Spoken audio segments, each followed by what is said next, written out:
क्या आप दुनिया की सबसे खराब आवाजों को सुन सकते हैं? अगर हाँ तो आइए देखते हैं, बैठचंद मजा आएगा। पहली आवाज है खराब साइकिल के पहिए से आने वाली आवाज।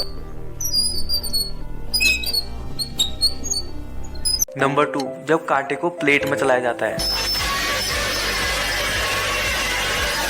नंबर 3, नाखूनों को चॉक बोर्ड में घिसने की आवाज।